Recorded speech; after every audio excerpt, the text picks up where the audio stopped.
I'm going to read The True Meaning of Kindness from The Magic of Love.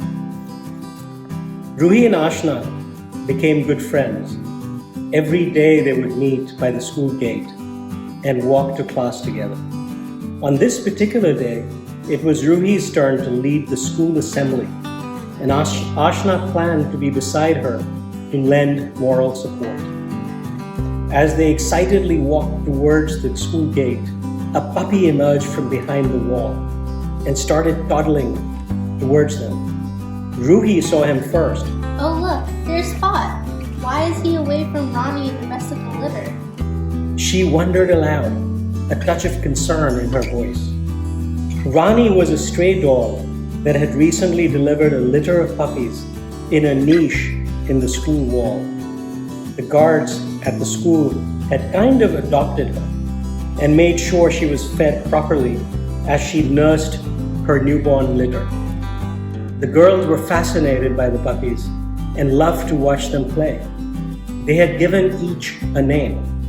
Spot was named because of the prominent black spot on his head. Suddenly, a young lad furiously cycled up from behind the girls, startling them and almost knocking them down. Hey, look where you're going. Ashna shouted. The boy, still pedaling recklessly, looked back at them with a wicked smile. In that instant, Spot toddled right into the path of the cyclist. Ashna saw him and screamed, Watch out! but it was too late. The cycle hit Spot, who yelped in pain. The boy stood momentarily balancing the bike with one foot on the ground, long enough to notice that the puppy's leg had started to bleed. Then he promptly turned and raced away without a backward glance. Oh no! Ashna cried out. The girls ran to Spot and kneeled beside him. He's hurt. What should we do? Ashna asked Ruhi tearfully. She couldn't bear to see him in pain. Let's take him to the school nurse. Ruhi suggested. They carefully picked up the moaning Spot and headed towards the school's medical unit. The leg looks bad, the nurse said, examining Spot. I can give first aid, but it is best that a veterinarian checks him out. Seeing the worried look in the girl's eyes, she added, Don't worry, I'll arrange for a driver to take them during the break. He'll be fine. Oh, thank you, nurse.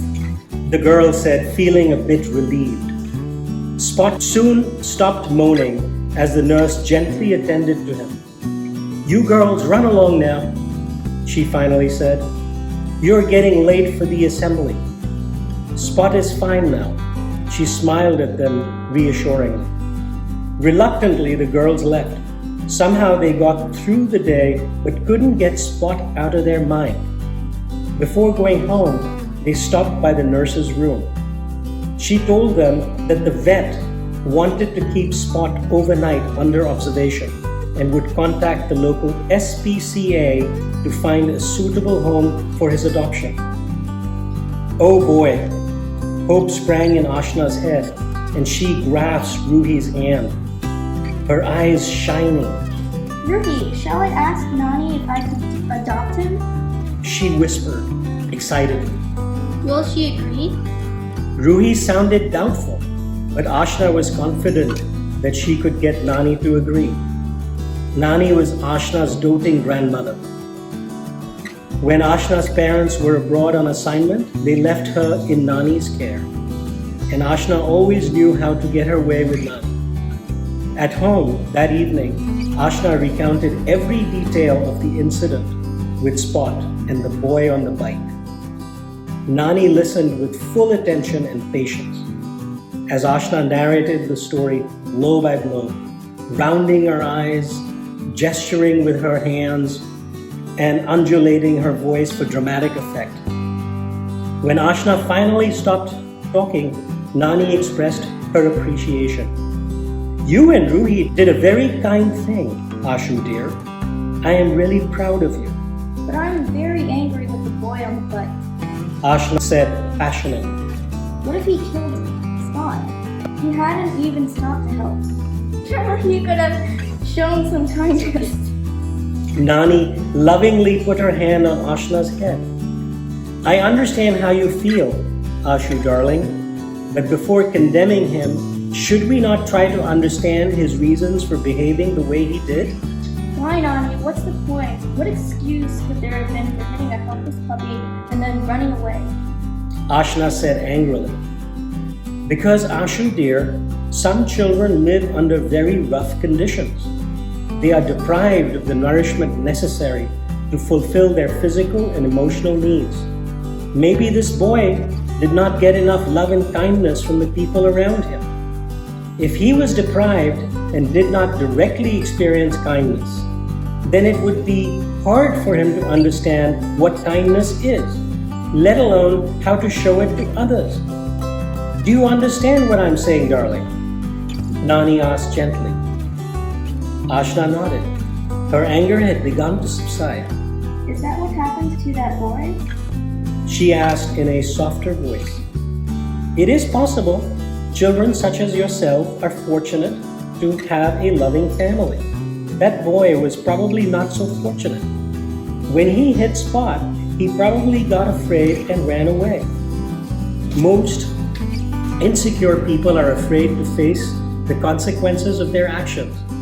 So we must refrain from being judgmental of other people's behavior unless we know the underlying reasons. You're right, Nani. I understand. Ashna said thoughtfully. Seeing how attentive Ashna was, Nani continued. Kindness begins in our thoughts, Ashu. When we think kindly, then our words and actions automatically reflect it. The thing to remember is that true kindness is not selective. It includes everyone, culprit and victim alike. When we are kind in the true sense of the word, then we are kind to everybody. So, should we think of that boy kindly too, even though he did an unkind thing? Yes, hard though it may be, try to think kindly and wish him well, that he too may experience love and kindness in his life.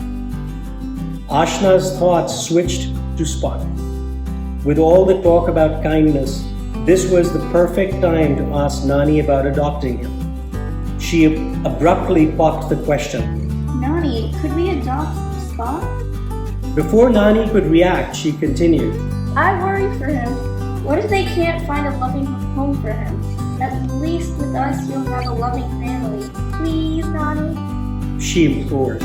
Nani laughed at how cleverly Ashna had timed the question. A pup is like a newborn baby, darling, and needs attention full time. You are in school all day, and God knows I don't have that kind of energy anymore to care for a frisky pup. So who will look after him? Ashna looked crestfallen. Nani could not bear to see Ashna sad, so immediately relented. Okay, go ask Dada if he'd be willing to take care of Spot. If he agrees, we'll keep him for a while, but only on trial basis. You understand?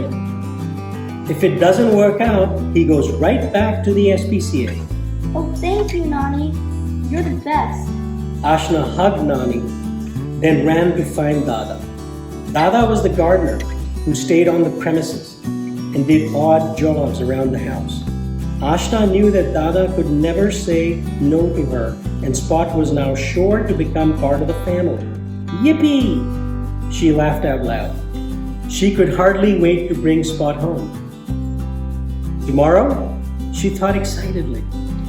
Just one more day, and my new four-legged friend will come home with me. It suddenly struck her that had it not been for the boy on the bike, she may never have acquired Spot. She felt genuinely thankful to the boy who was instrumental in the unfolding of the events that day. Her heart filled with goodwill, and she sincerely wished him well.